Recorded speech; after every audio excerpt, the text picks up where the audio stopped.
Hi everyone. As Simon Sinek said, leadership is not about being in charge, it is about taking care of those in your charge. This fits the theme I want to express today. In this video, I will share insights from my interview with a general manager focusing on three areas. First, leadership style. Second, how decisions are made under pressure. And third, the advice he offers for future leaders. Before the first clip, let me introduce the manager I interviewed, Mr. Toh Sun Hua, General Manager of KQY Masterpiece in Penang, Malaysia. The company, established over 20 years ago, mainly served multinational clients in the semiconductor and retail industry. As manager, he oversees daily operation, ensures client certification, and makes key strategic decisions for the company. The first insight from the interview was about Mr. Toh's leadership behaviors in practice. Let's look at his answer. As a manager, I adopt a transformation leadership style with a touch of servant leadership. I believe in setting a clear vision, empowering my team to grow, and staying hands-on when support is needed.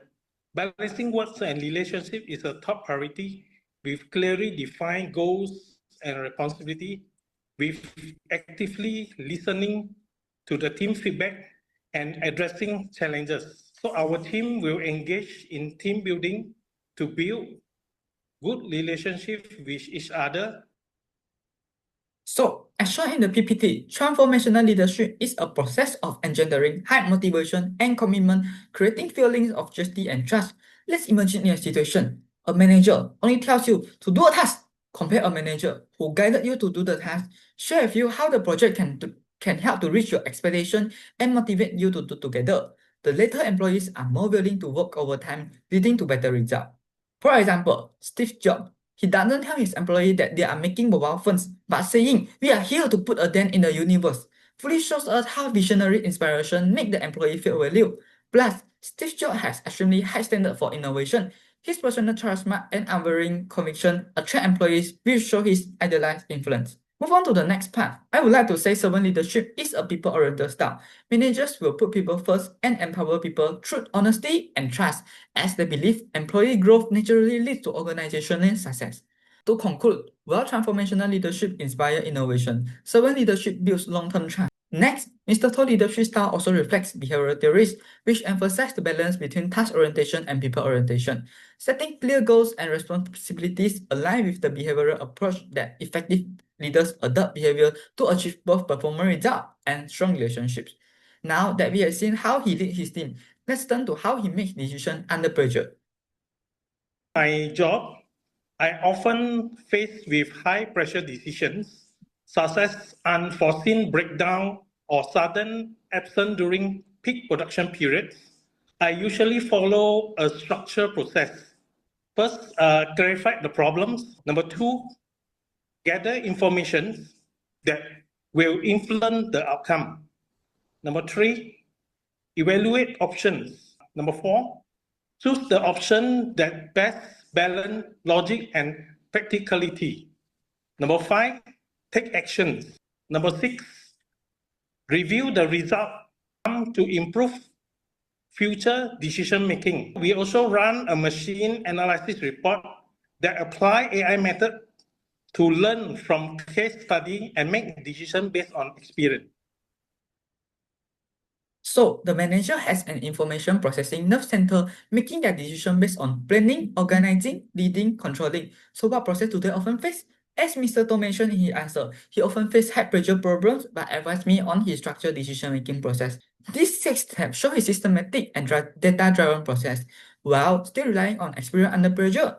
Problems like machine breaks down or staff absent are unstructured problems, often handled by higher level managers because they affect long-term strategy. Yet, he managed them with structured steps, showing the ability as a leader. The 6 model also reflects the systematic thinking, reliable, and transparent. But he often too slow under pressure. In such case, managers turn into intuitive thinking, making quicker and satisfying decisions due to bounded rationality. In reality, there is no perfect solution, only better solution. At the same time, contingency planning comes into play as a 6-step process effective and as a plan B for unexpected problem. Last but not least, I would also like to share Mr. Toh's advice for future leaders. My main advice is balance people and process. If people are not managed well, the machine will not function properly. The most important piece of advice I would give to future leaders is to lead with empathy, but make decisions with clarity. When I first became a manager, I focused primarily on solving technical problems myself, but I quickly realized that empowering my teams, guiding them with a clear expectation, and holding them accountability to lead to better and more sustainable results. I have seen the new generation of junior employees become more confident, proactive in problem solving. So I would say Mr. Todd's advice reflects his own leadership style as he considers balanced task orientation with people orientation. In his role as general manager, he emphasized setting clear goals while also taking care of his team's feeling, showing that balance is a principle he applies daily. This helped to motivate people by giving them confidence and clear expectation. To be honest, this advice has completely inspired me as this reminded me of my time as chairman of the Chinese debate club during my secondary school time. I try to do everything myself due to distrust of others. The consequence is I mess up everything and feel exhausted during my SB and exam period. Then I only realized that lack of trust will lead to limited teamwork and efficiency. However, this advice also has limitations as not every business is suitable. For instance, a production line and a creative team may need a different leadership style leader.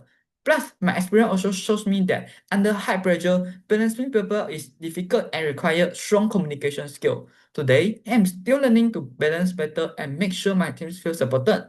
I now aim to grow as a transformational leader who empowers others as I prefer and am likely to work in a healthy and supportive environment. Thank you for watching my presentation.